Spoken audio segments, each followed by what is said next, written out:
Hi, welcome to SquishiVision. My green screen is clearly too much because it's clipping what I don't want it to clip. Get rid of some of that. It's a bit better. So yeah, I'm gonna give my immediate reactions to Lamentis, the latest episode of Loki. I've just finished watching it, so this is gonna be my immediate kind of reaction thoughts to what we just saw. Okay, I tell you what, the visually this episode was like the direction was like actually very good. The set design for this planet was great. Um, I mean, I guess all it was a purple filter, but it captured the emotion, I guess, of the scene, and then comparing that to kind of the, I guess, retro futuristic look of the planet, and the apocalyptic look, and all like the neon.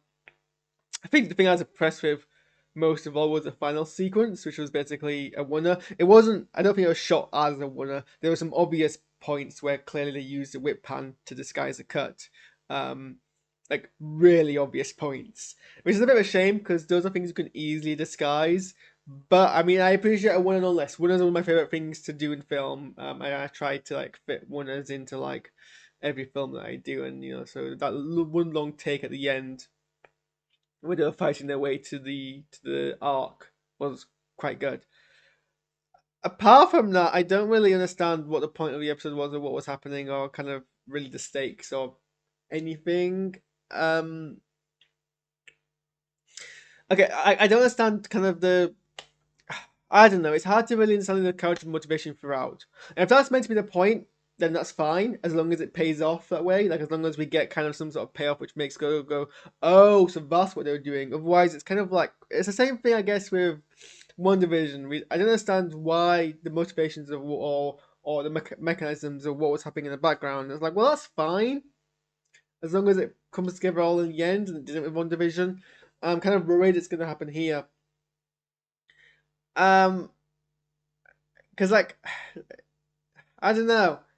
I guess here's my main thing. A lot of what each character does seems very simple and blunt and obvious and not clever. And like the appeal of these characters is that they're clever. Like I don't understand what happened on the train with I guess we call her Sylvia and him Loki.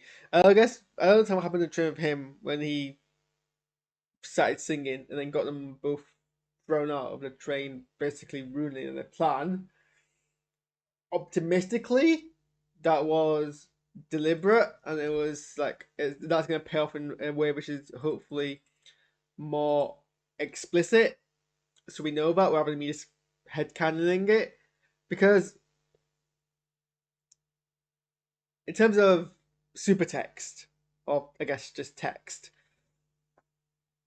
it was kind of like a really stupid thing for him to do. So I'm hoping in this there's a subtextual reason behind it.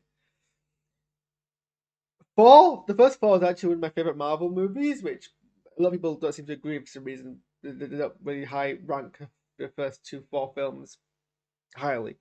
But I really like the first four film, and one reason I really like it is because when you watch it back, you see a lot of actually, you see a lot. There's quite a lot of like background stuff and reactions and expressions, which make a lot more sense when you understand how the film ends and what everyone's motivations are throughout the film and what people are trying to do. And then a lot of that's to do with Loki's character. And so it's like, I'm trying to.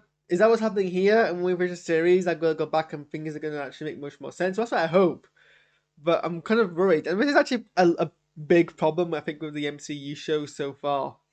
Is it sets up an idea that something is happening in subtext, which we as a viewer aren't aware of, and it's hyping up a revelation that makes everything fall into context, and that doesn't really happen.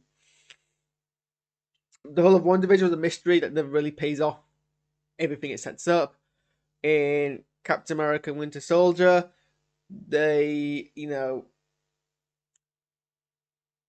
plot lines seem very obvious and non-subversive.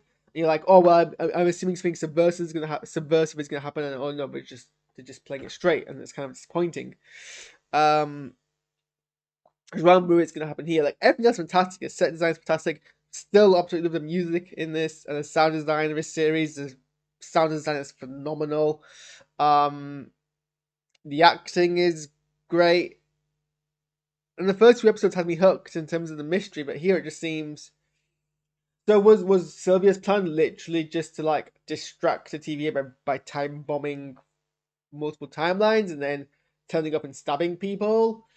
If that was the case, why does she not want Loki's help? Because their aims seem actually like she was like, this isn't about taking over the TVA, but that seemed to be what she was doing. I think that's what she said last week anyway. And then again, this episode, they appear on this planet, and it's like unclear what each of their aims are. And I think part of me is distracting myself because I'm like, well, I kind of hope there's a subversive reason why they're doing a lot of what they're doing. But are they? I don't know. We don't know, and it's like part of me is worried it's gonna be like the other two shows, and it's not gonna be subversive. And that's annoying because this character is clever. Like we rarely see Loki tricked, or at least when Loki is tricked, it's tricked by a character who has earned our kind of not respect. That's not the right word. But we believe the character would have the cleverness to trick this character. Or them tricking Loki is an establishing moment that establishes that they're clever. So when Morbius tricks Loki, it establishes that Morbius is clever. When Black Widow tricks Loki, it establishes that Black Widow is clever. Maybe the reason I'm getting all these dots is because I've not turned my light on. Let me see that. I don't know at all if that helped. And apparently me moving hasn't helped because now everything's kind of gone weird. We don't like that.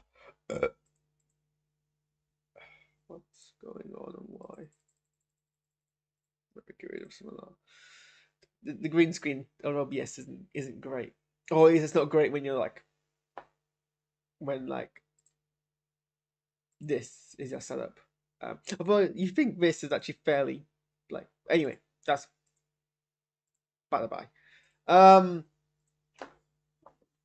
Yeah. So this episode it was visually kind of great, but I wasn't entirely sure what was going on a lot of the time.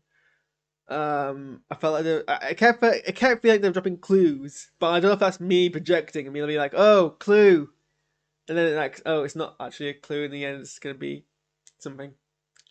So in and of itself, not the strongest episode. I guess if you just turn on TV and watch just this episode, you'd probably turn off pretty fast. I won't blame you. So hopefully in the next 6 episodes, 3 episodes. Can't remember how long the series is actually.